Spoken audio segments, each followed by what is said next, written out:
नमस्कार, प्रणाम, जय सिया राम आप सभी को।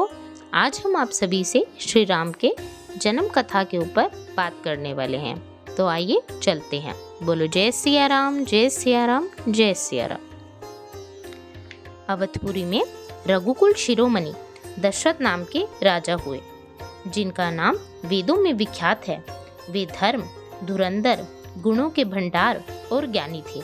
उनके हृदय में धनुष धारण करने वाले भगवान की भक्ति थी और उनकी बुद्धि भी उन्हीं में लगी रहती थी। उनकी कौशल्या आदि प्रिय रानियां सभी पवित्र आचरण वाली थी।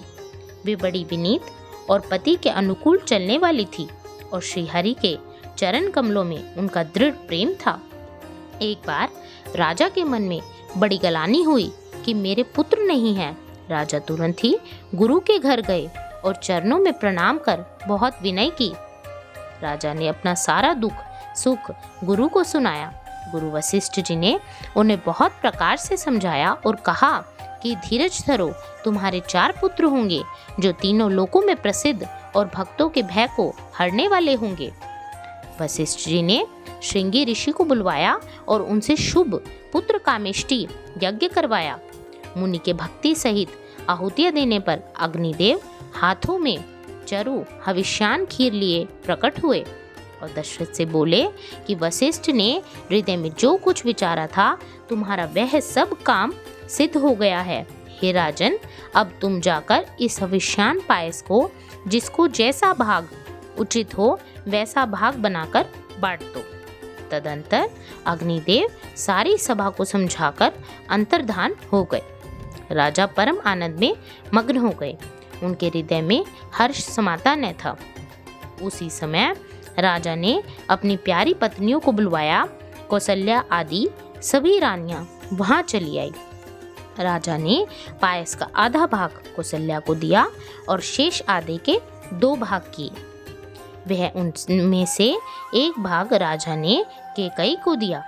शेष जो बचा रहा उसके फिर 2 भाग हुए और राजा ने उनको कौशल्या और कैकेयी के हाथ पर रखकर अर्थात उनकी अनुमति लेकर और इस प्रकार उनका मन प्रसन्न करके सुमित्रा को दिया। इस प्रकार सब स्त्रियां गर्भवती हुई। वे हृदय में बहुत हर्षित हुई। उन्हें बड़ा सुख मिला।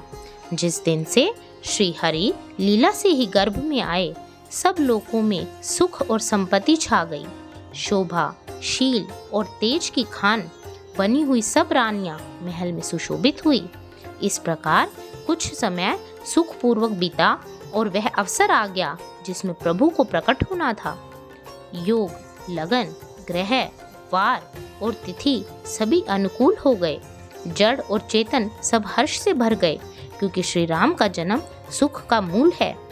पवित्र चैत्र का महीना था। नवमी तिथि थी। शुक्ल पक्ष और भगवान का प्रिय अभिजीत मुहूर्त था। दोपहर का समय था। न बहुत सर्दी थी न धूप गर्मी थी। वह पवित्र समय सब लोगों को शांति देने वाला था। शीतल, मंद और सुगंधित पवन बह रही थी। देवता हर्षित थे और संतों के मन में बड़ा चाव था। वन फूले हुए थे। पर्वतों के समूह मनियों से जगमगा रहे थे और सारी नदियां अमृत की धारा बहा रही थी।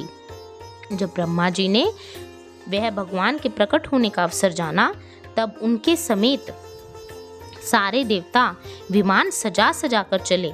निर्मल आकाश देवताओं के समूह से भर गया।